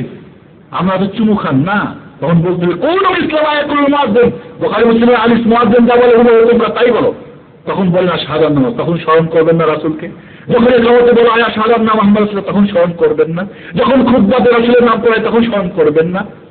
যখন প্রতিটি মুহূর্তে ভালো কাজ যখন করছেন তখন আপনি স্মরণ করবেন না রাসূলের মাধ্যমে আমি ভালো কাজটি জানতে পেরেছি, স্মরণ করবেন না। মন্দ কাজ থেকে যখন বিরত থাকবেন তখন স্মরণ করবেন না রাসূলের মাধ্যমে আমি এই মন্দ কাজকে জানতে পেরেছি, স্মরণ করবেন না। বরং প্রতিটি মুসলিম নরনারী প্রতিটি মুহূর্তে লাকাদ কানা লাকুম ফি রাসূলিল্লাহি উসওয়াতুন হাসানাহ লিমান কানা ইয়ারজুল্লাহ ওয়াল ইয়াউমাল আখির ওয়া যাকারাল্লাহা কাসীরা। সত্যিকারের মুমিন যে হবে তার প্রতিটি জীবনের প্রতিটি মুহূর্ত প্রতিটি ক্ষেত্রের জন্য উত্তম মডেল। আপনার জীবনের প্রতিটি বিভাগ প্রতিটি সময়ের মুহূর্তের জন্য যাকে মডেল হিসেবে তৈরি করেছেন সেই মডেলকে আপনি জানবেন না, সেই মডেলকে আপনি সর্বমুহূর্তে স্মরণ করবেন না, করবেন কিনা? ডাইনা মারা গেল, তার মডেল নিয়ে অনেক ব্যস্ত হলো সারা পৃথিবী, হলো না? হয়েছে কিনা? তার জুতার মডেল, তার পোশাকের মডেল, ভাঙা গাড়ি কেনার জন্য ব্যস্ত। আর যাকে আপনার দুনিয়ার এবং আখিরাতের সমস্ত কল্যাণের যিনি উত্তম মডেল, সেই মডেল সম্পর্কে আমরা বছরের একদিন স্মরণ করি। এর চাইতে বেয়াদবি রাসূলের চাইতে আর কিছু হতে পারে না। তারপরে বলি কি, তৃতীয়ত হলো যেটা খ্রিস্টানদের সঙ্গে সাদৃশ্য, মান তাশাব্বাহা কওমিন ফাহুয়া মিনহুম, যারা অন্যের কওমের সঙ্গে সাদৃশ্য করে যে কোনো কৃষ্টি কালচারে তাদের অন্তর্ভুক্ত। তার স্থান কোথায় হবে না, রাসূলের সঙ্গে হাসর নাসর হবে না, হবে খ্রিস্টান ইহুদিদের সঙ্গে। বলেন নাউযুবিল্লাহি মিন যালিক। চতুর্থত এই মিলাদের নামে আমরা রাসূলের প্রশংসা করতে করতে আল্লাহর স্থানে বসে দিই। বলি না যে রাসূল গায়েব জানে, বলি না? সকলের উম্মতের একমত ইমাম আবু হানিফা এবং শাফি ইমাম মালিক আহমদ হাম্বল সকলের খালফ ও সালাফ আগের পরে সকলে একমত যে দাবি করবে যে গায়েব জানে বা কেউ গায়েব জানে সে কাফের বিল ইত্তেফাক লা খিলাফা। তাহলে কোথায় অবস্থান হলো আমাদের? আল্লাহ রাসূল বলেন ইয়াকুম আল-গুলু ফাইন্নাম আহলাকা মান কানা ক্বাবলাকুম আল-গুলু, তোমাদের তোমরা অতিরঞ্জিত বর্ণনা করা থেকে বেঁচে থাকবে, কারণ অতিরঞ্জিতই তোমাদের পূর্বের কওমকে হালাক করেছে। নবী রাসূলদেরকে তারা বাড়াতে বাড়াতে সাইয়্যিদ ওয়ালিদেরকে বাড়াতে বাড়াতে আল্লাহর কাছে পৌঁছে দিয়েছে, ঠিক কিনা? রাসূল সম্পর্কে বর্ণনা করতে গিয়ে তিনি জিন্দা আছেন, তিনি নূরের তৈরি, ইত্যাদি ইত্যাদি অনেক কিছু আছে, আমি বর্ণনা যাচ্ছি না। এরপরে একটা ঈদ আছে যেটা হলো ঈদে নওরোজ, এটা ইহুদিদের মানে আপনার শিয়াদের একটা মানে নতুন মিলাদ, আপনার কি বলে আপনার বিদআত, বিশেষ করে শিয়াদের একটা গাদিরে খাম জিলহিজ্জা মাসের 18 তারিখে তারা একটা অনুষ্ঠান করে থাকে, যার পক্ষে একটা আপনারা মনে রাখবেন যত বিদআত পৃথিবীতে চালু হয়েছে। আমি হাদিস নিয়ে মদিনা বিশ্ববিদ্যালয়ে 4 বছর লেখাপড়া করেছি, যার আলোকে আপনাদের কথাটা বলতে আমি একটু সাহস পাচ্ছি। যত বিদআত পৃথিবীতে চালু আছে তার পিছনে হয় একটা জাল হাদিস অথবা একটা বাতিল কিছু একটা আছে। জাল হাদিস আপনি পড়বেন দেখবেন প্রত্যেকটা বেওয়াইগুলি মানুষের মধ্যে চালু আছে, এবং দেখবেন বেদাত এবং খোলাফেরা ওই জাল হাদিস মানুষের কাছে পড়ে পড়ে শোনায়, বলে এটা আল্লাহ রাসূল বলেছেন মান কাযিবা আলাইয়া মুতাআম্মিদান ফায়াতাবাওয়া মাকাদাহু মিনান নার। রাসূল সাল্লাল্লাহু আলাইহি ওয়াসাল্লাম বলছেন যে শুনে যে আমার উপরে মিথ্যা হাদিস চালিয়ে দিবে সে তার স্থান কোথায় পাবে? জাহান্নামে। বলেন মুসলিম শরীফের হাদিস। জানার পরেও তারা নিজের স্বার্থের জন্য তারা মানুষের কাছে প্রচার প্রসার করে। এরপরে আপনার মিশরে একটা বিদআত চালু আছে, আপনার ঈদুল নাসরিন বলে, মানে বসন্তকালের নতুন হাওয়া খাওয়ার জন্য সবাই একত্রিত হয়, বিভিন্ন বিদআত। এরপরে মেরাজের রাত নির্ধারণ করা, 27শে রজব দশম নবুয়াতের দশম শুনে 27শে রজবের কোনো অস্তিত্ব নেই মেরাজের, কারণ মেরাজের রাত্রিতে কি নামাজ পড়া হয় নাই? আপনারা বলেন, আপনার সংক্ষেপে বলছি, মেরাজের রাত্রে নামাজ পড়া হয়েছে কিনা? খাদিজা রাদিয়াল্লাহু তাআলা আনহা নামাজ ফরজ হওয়ার আগে ইন্তেকাল করেছেন। সকলে ইত্তেফাক, সকল মুআররিখিন ঐতিহাসিকরা একমত। আপনারা ভালো করে বুঝবেন কিভাবে রাত্রিটা যে ঠিক না। আপনার এই দলিল, এটা যুক্তি। খাদিজা রাদিয়াল্লাহু তাআলা আনহা নামাজ না পেয়ে মারা গেছেন, অর্থাৎ নামাজের ফরজিয়াত না পেয়ে ইন্তেকাল করেছেন। কোন মাসে? রমজান মাসে। রমজান রজবের আগে না পরে? পরে। রজব, শাবান, রমাদান। তাহলে রজব মাসে যদি কি হয়, নবুয়তের দশম শনি মা খাদিজা রাদিয়াল্লাহু তাআলা রমজান মাসে মারা গেলেন, তিনি নামাজ পান নাই। ভালো করে বোঝার চেষ্টা করেন। আর তারও 3 মাস আগে যদি রজবের 27 তারিখে মেরাজ হয়ে থাকে, তাহলে মা খাদিজার নামাজ পড়ার কথা কিনা? তাহলে তিনি নামাজ না পড়ে মারা গেলেন। সকলেই একমত। আর নিয়ে আসলে আপনারা মেরাজ নবুয়তের দশম শনির 27 রজব। এই জন্য আপনারা কারণ হচ্ছে কি, আপনারা এখানে দেখলাম নবী জীবনী একটা বই আছে, সেখানেও 27 রজব লেখা রয়েছে। আমি বলবো আপনারা কেটে দিবেন। এ ধরনের ভ্রান্ত মতে আমাদেরকে নষ্ট করেছে। আর যদি মেরাজের রাত্রি এতই গুরুত্বপূর্ণ হতো, আল্লাহ রাসূল অনুষ্ঠান করতেন না? সাহাবায়ে কেরাম থেকে আসো রাত্রিতে হয়েছে মহারজনী, আসলে এটা করে আবু বকর করতেন না, ওমর ওসমান করতেন না?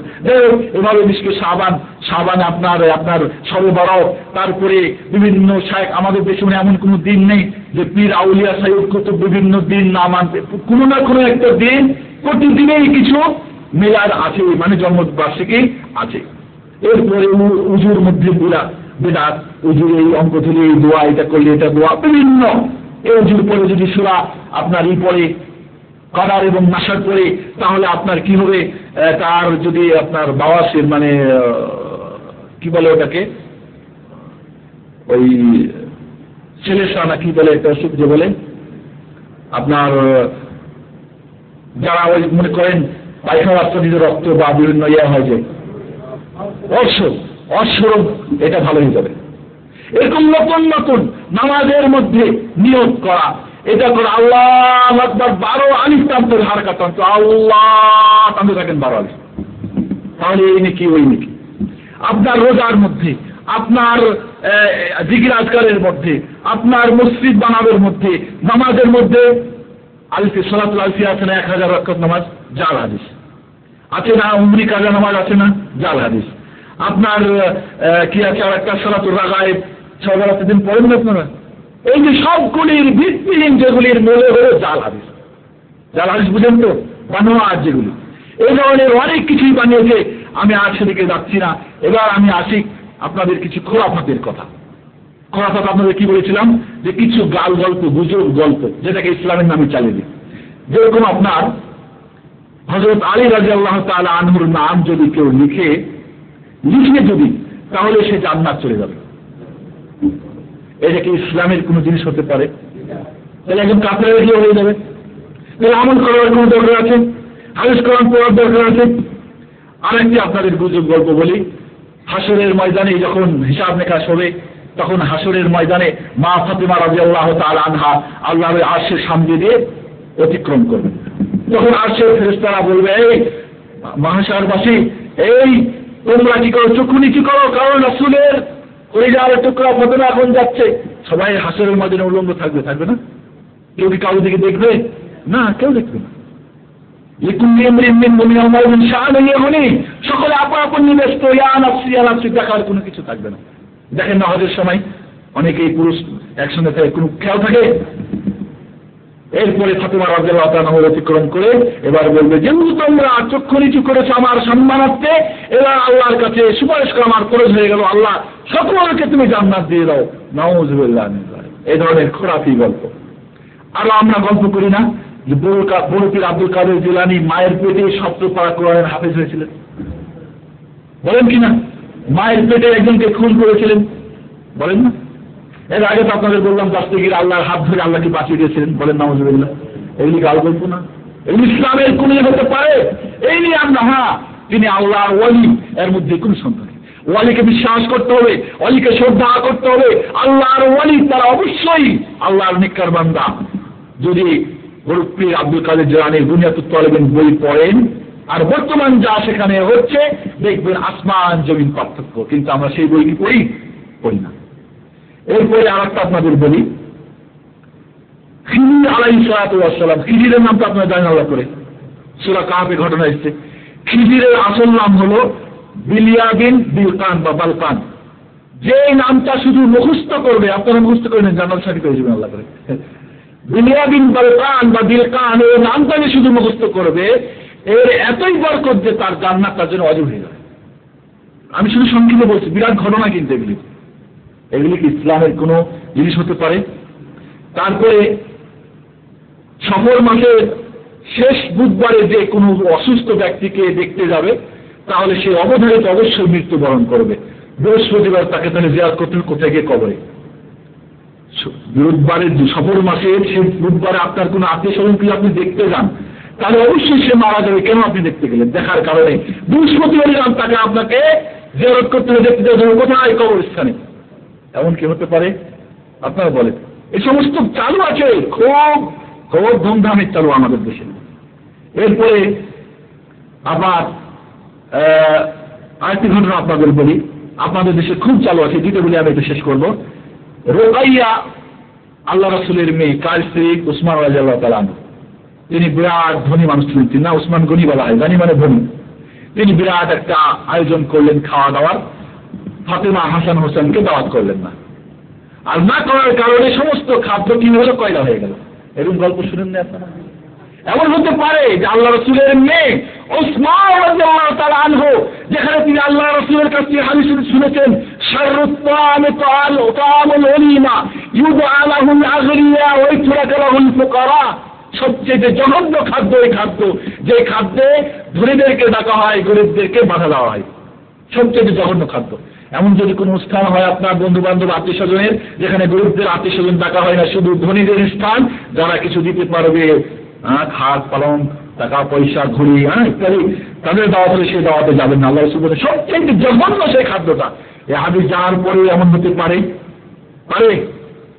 আর একটা বলে শেষ করব। দয়াল নবী হেঁটে যায়, বলেন না কেউ, গাছের তলায় এক হরিণ বাঁধা ছিল, কি গল্পটা জানেন না? যেখানে সেখানে দেখবেন এই ক্যাসেট বাজতেছে। আল্লাহ রাসূল হেঁটে যাচ্ছিলেন, এক হরিণ বাঁধা ছিল, সে খেয়ে ফেলছে, তার বাচ্চাদের দুধ খাওয়ার জন্য আল্লাহ রাসূলকে বেঁধে রেখে সে গিয়ে ফিরে আসলো ইত্যাদি। এরকম গল্প আছে কিনা আপনার বুঝতে পেরেছেন না? কতটা বলতে হবে। এই যে গাল গল্প, এগুলি ইসলামের নামে মনে করে মাশাআল্লাহ দেখবেন যেখানে সেখানে বাজতে আছে। ওটা শুনে কোনো ফায়দা হবে নাকি? কিন্তু ফায়দা হবে মনে করে আমরা বাজাতে থাকি। ইমাম গাজ্জালী রাহমাতুল্লাহ আলাইহি বলছেন, এবার আপনাদের বলছিলাম যে বিদআতের মানে পরিণাম কি।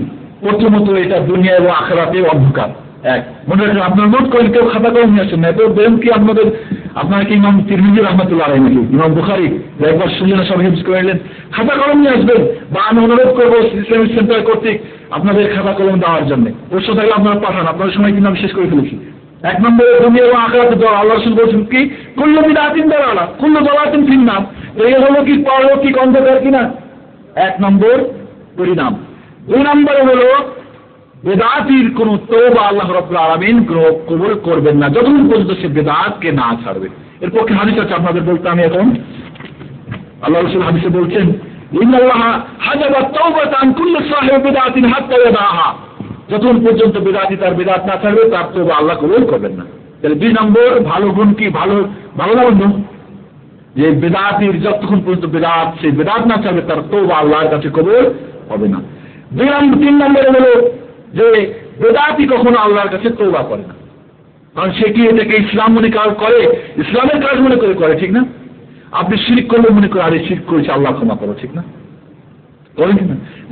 কোন পাপ করলে সরাসরি আল্লাহর কাছে তওবা করে ইস্তেগফার করেন, কিন্তু বেদাতি তো মনে করে এটা আমি দিনের কাজ করলাম, নেকির কাজ করলাম, সে কোনদিন তওবা করবে না। তওবার তৌফিক তার হবে না। তার পরিণাম 3 নাম্বার। 4 নম্বরে হলো হাউজে কাউসারে আল্লাহ রাসূল বসে বসে যখন সবাইকে পানি পান করাবে, এক শ্রেণীর মানুষ যাবে, তার উম্মতের আল্লাহ রাসূল সাহাবায়ে ফেরেশতারা বাধা দেবে। আল্লাহ রাসূল বলবেন, ছেড়ে নাও, তারা তো নামাজ পড়েছে, উযু চিনতে পারবে কিনা, উযুর জায়গাগুলো ঝুলকিবে। সংক্ষিপ্ত বলছে, আপনারা জানেন সেজন্য আল্লাহ করে। আল্লাহ রাসূলকে বলা হবে যে এরা আপনি অবর্তমানে কি করেছে আপনি জানেন না, নতুন নতুন ধর্মের নামে বিদআত চালু করেছেন। আল্লাহ করেছে, আল্লাহ রাসূল বলবেন সৌকান লিমান গায়্যারা দ্বীনা বাদি, আমার অবর্তমানে যারা দিনের নামে নতুন করে সংযোজন করেছে তাদেরকে তাড়িয়ে দাও, বিতাড়িত করে দাও, ওখান থেকে ভাগিয়ে দাও। তাহলে কি হলো? 4 নম্বর, হাউজ কাউসারের পানি খাওয়া থেকে মাহরুম হবে। 5 নম্বরে সুন্নতের ইত্তেবা থেকে কি থাকবে? দূরে থাকবে। কারণ যে বিদআত করবে সুন্নতের ইত্তেবা করবে নাকি? যখনই বিদআত করবে সুন্নত নিয়ে যাবে, আপনাদের একটু আগে বললাম। 6 নম্বরে হলো যে সে ইসলামকে ধ্বংস করবে। 6 নম্বরে কি? ইসলামকে ধ্বংস করবে। 7 নম্বরে হলো আল্লাহ রাব্বুল আলামিন বিদআত করার কারণে সেখান থেকে একটি সুন্নতকে উঠিয়ে নেবে।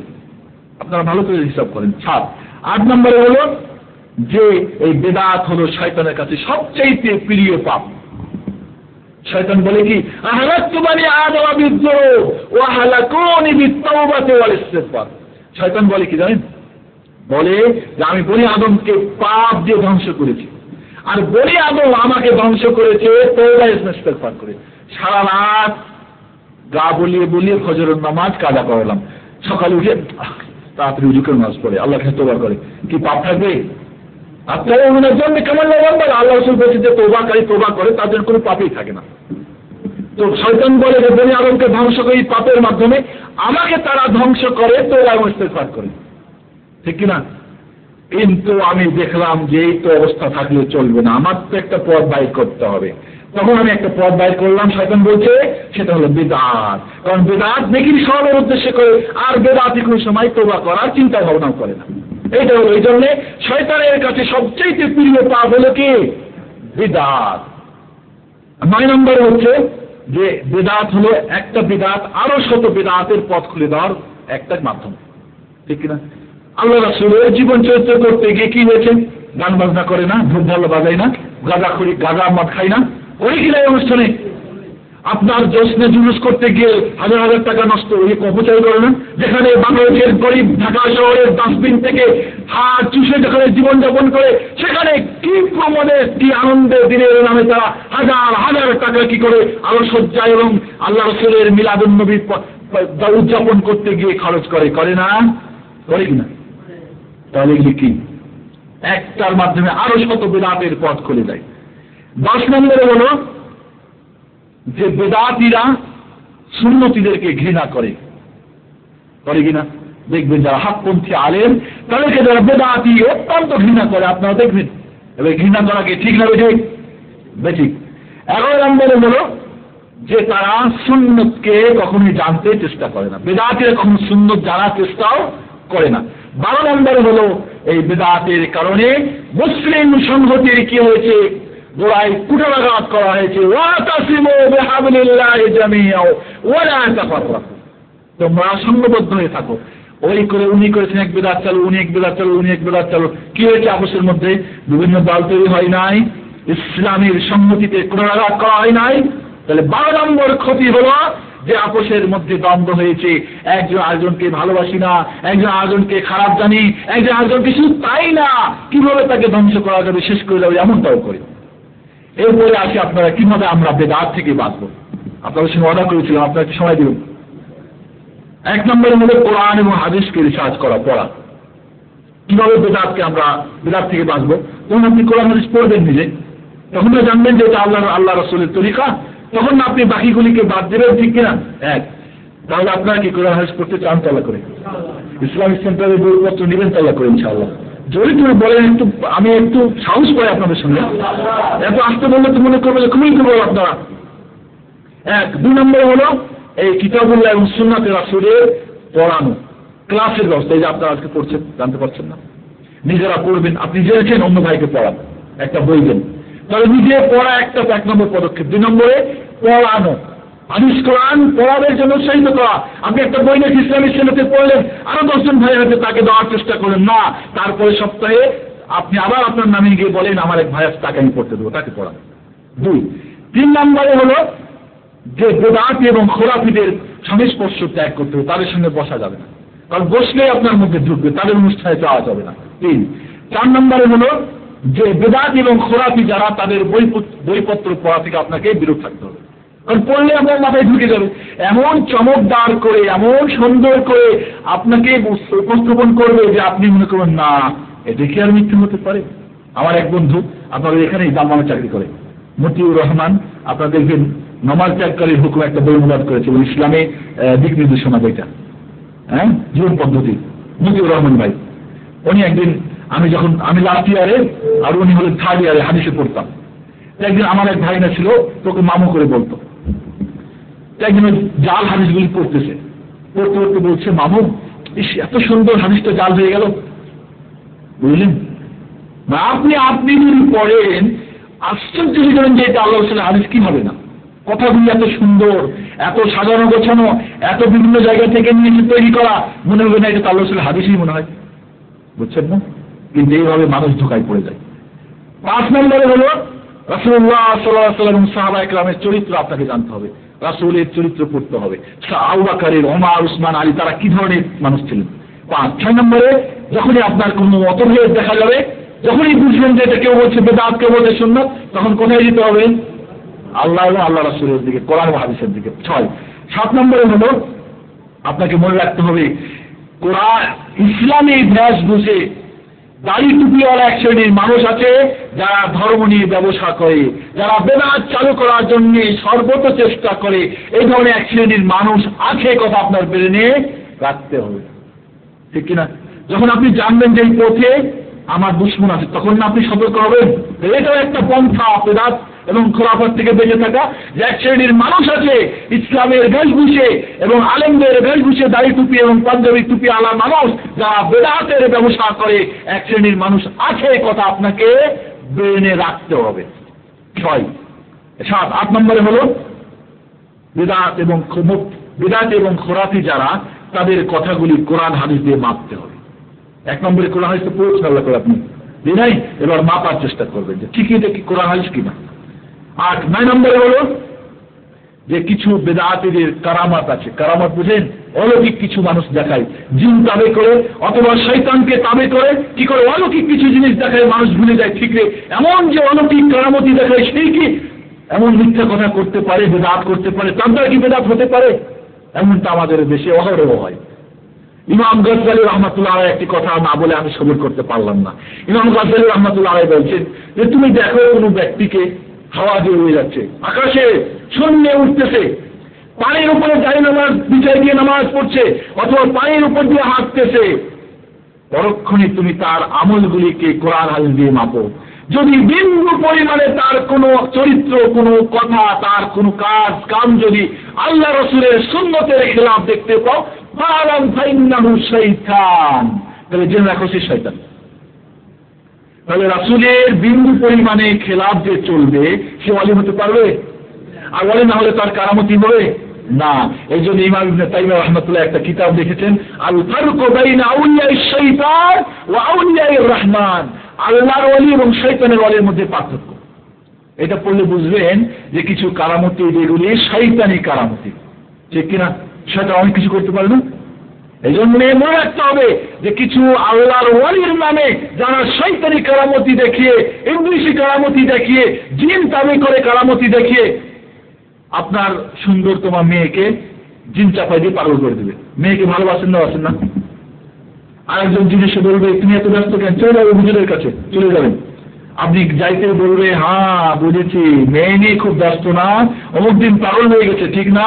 বাবা, এত বড় কারামতি হুজুর জানলেন কেমনে? নষ্ট করেছে সেই। খাদ্রি গেছিলাম গত সপ্তাহে এক বন্ধু, এই হুবহু ঘটনা আমাকে শোনালেন। 70,000 টাকা খেয়েছে কিন্তু তার কাজ করে দেয় নাই, তদবির করে দেয়নি, বরং তাকে আরো জাদু করে পাড়া করে রেখেছিল, বুঝছেন? এবার ঠিক এই 1 গ্লাস পানি নিয়ে যাও, পানি না খাওয়াইতে বাড়িতে গিয়ে দেখেন আপনার মেয়ে ভালো হয়ে গেছে। ও তো চিনতে নিয়েছে আপনার যাওয়ার আগে, ঠিক না?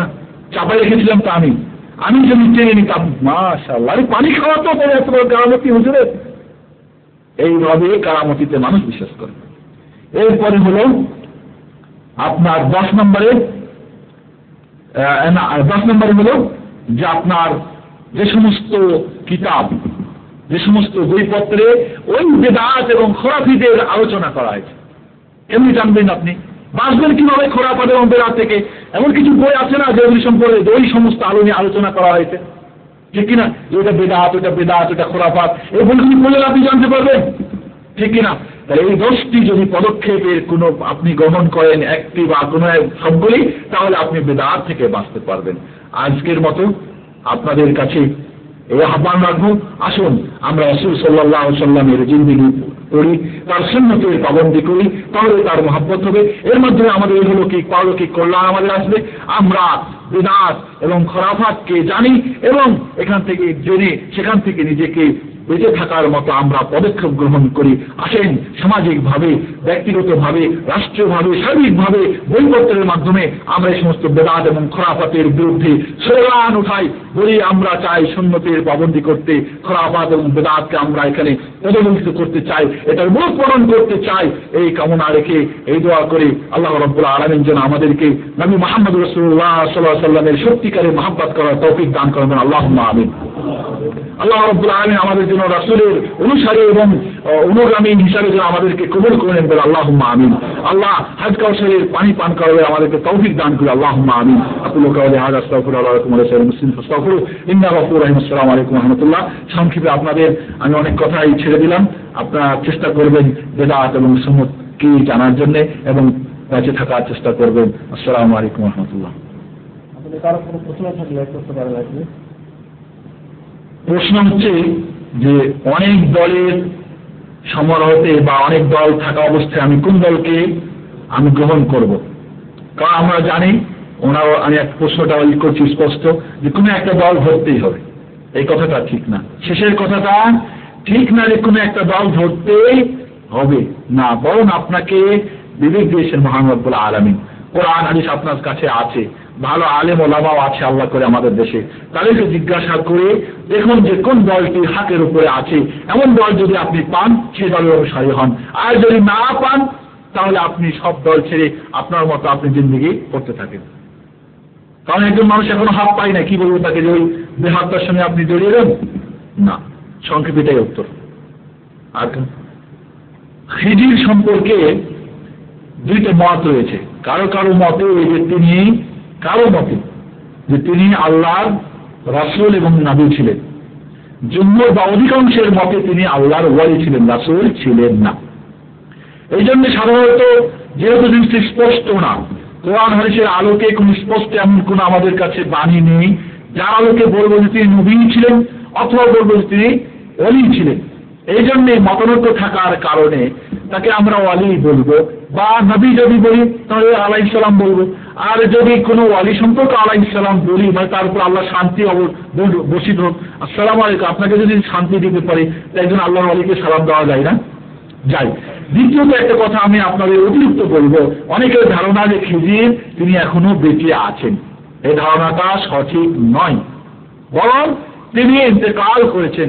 রাসূলুল্লাহ সাল্লাল্লাহু আলাইহি ওয়াসাল্লাম তিনি একটি ভাষণে বলেছিলেন যে আজকের দিন থেকে 100 বছরের পরে তোমাদের কেউ আর এই পৃথিবীর বুকে বেঁচে থাকবে না। একটা ভাষণে তিনি বলেছিলেন যে আজকের দিন থেকে 100 বছরের মাথায় আর এই পৃথিবীতে কেউ বেঁচে থাকবে না যারা এখন পৃথিবীতে আছেন। তাহলে যদি খিজির বেঁচে ছিলেন তাহলে মারা গেছেন, ঠিক কিনা? হ্যাঁ, আর যদি আগেই মারা গেছেন তাহলে